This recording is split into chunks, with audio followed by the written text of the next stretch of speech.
good lead in. It was a solid result for us in FY18, and we were very pleased with that result. And probably importantly, we're very positive about the future direction of Qube, and particularly FY19 that we're now in.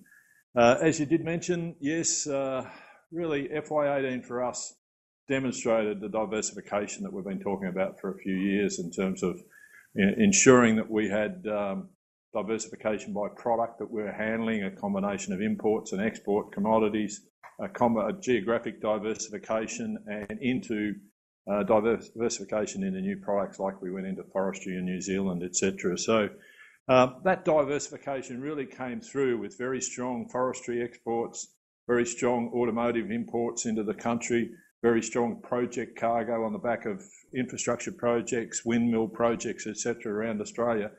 And that strength helped offset the 4 million tonnes lower volumes through Utah Point with the closure of an Atlas mine. So we dropped from 24 million tonnes to 20 million tonnes through the closure of that mine. And it offset a really severe drought that impacted our logistics division here in New South Wales in particular. And so I'll just spend a couple of moments going across the business, if you like.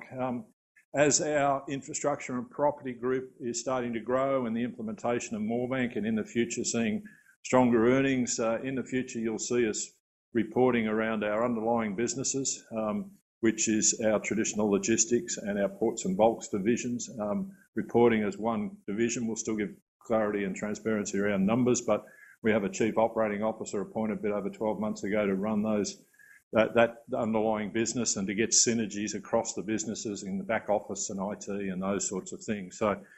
So the underlying businesses in logistics, really pleasing. Every state had growth in revenue and growth in earnings except New South Wales. And New South Wales was severely affected, as we all know, by the drought, and that impacted our logistics business really in 3 areas. The first area was the bulk grain trains that we do for our partners that we invested into Quattro in Port Kembla. Those 3 partners are Cargill, COFCO and Emerald or Sumitomo. They're bulk rail contracts, clearly no grain, not much rail. What we do have is what people often call take or pay. We call it a fixed and variable charge. We recover the capital costs through a variable charge that we negotiate with each of those individual customers, and then a variable charge. So in a good year of grain, we make good money. In a bad year, we don't make money, but we cover the cost of the capital of the gear involved. So it affected bulk grain. It affected containerised grain out of New South Wales in particular. Traditionally, the market's exported 12% or thereabouts of the grain exports in containers.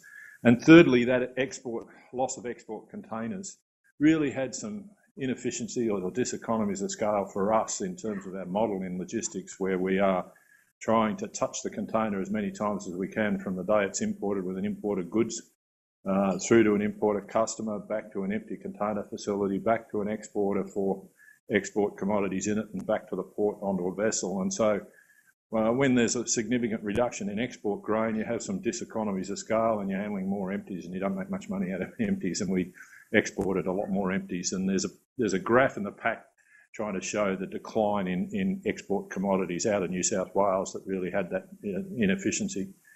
So all in all, in logistics, despite the drought, we were very pleased with the result.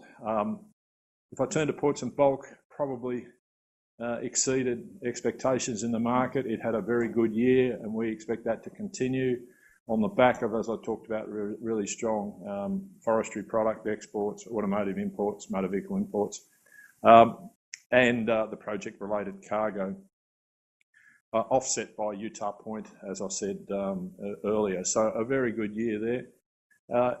Our second division that we're now reporting under, infrastructure and property, that has our Moorebank project, our Minto investment properties, and the 2 automotive AAT properties, one in Port Kembla and the other in Brisbane in that portfolio. AAT is there because of the ACCC undertakings we've given to ring fence all the operations of AAT from our automotive ports business or our stevedoring business, and that was part of the undertakings given there. So that had a good year on the back of AAT having very strong volumes, again, import motor vehicles, project cargo. So we touched those commodities both at AAT and in our ports business as it comes through the ports. The result, you can all look at the numbers, but the underlying growth in the business at the revenue and EBITDA line and NPATA line at a statutory level was a $163.2 million value gain pre-tax gain on the two investment properties at Minto and the Moorebank Warehouse Trust, not the rail terminals at Moorebank. So that helped boost the statutory results for the year. Finally, I'll quickly, in the interest of having questions, just turn to Patrick's. Patrick certainly exceeded our expectations in the year, and certainly in terms of cash flow back into Qube. We're really comfortable with where Patrick's is today. It's still not earning an adequate return on invested capital. We didn't buy it for those short-term returns on capital. We bought this business for a long-term investment in terms of what the strategy is around, particularly here in Sydney with Port Botany, the future automation of the rail interface at Port Botany, Moorebank, and in the recent months, the Qube boards brought forward the decision to automate the rail terminal at Moorebank. And you'd all be familiar with the Commonwealth Government, the last budget allocated the funds to duplicate the track into Port Botany, that last section of rail track into Port Botany. So all the bits of the jigsaw puzzle coming together in terms of that strategy around efficient supply chains through the port into Moorebank. I'll probably just, the other key points from the market, in a Patrick sense, we benefited from very strong market growth. Container volumes through our ports, 8 to 9% up on prior year, surprised a lot of people. The long run everybody was working on was long run rate of 3 to 4% GDP plus one type levels. So to have double that in the last year was really pleasing. It obviously helps Patrick's. And, it is in a market that's highly competitive, but its major competitor, DP World's had some service level issues, so that's been benefiting Patrick as well. Questions have been asked, why the growth? And to the best of our ability to understand, talking to port corporations and the like, the strongest growth in import containers came through household commodities, household goods. That tells us that it's immigration, it's new housing projects. All the new housing projects are generating import volumes through our ports. The second biggest growth was consumables, so we're still purchasing. From what we understand, talking to the Patrick people, talking to shipping lines, volumes southbound into Australia are still very strong in the lead up to the peak, the Christmas peak that we normally see with containerised import volumes.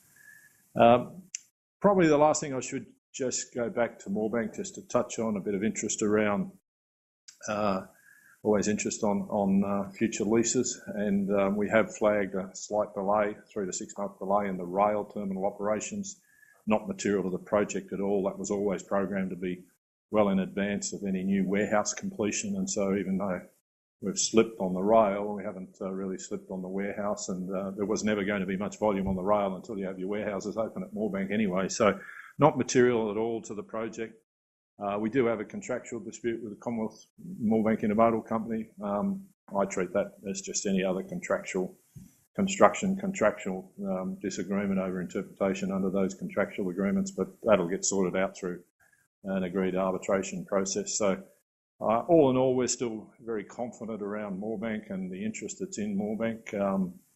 I think there is a group of people in there with strong interest who, I'll call them in the forwarders category, international and domestic forwarders, who really want warehousing space on the back of contracts with customers and want that very quickly.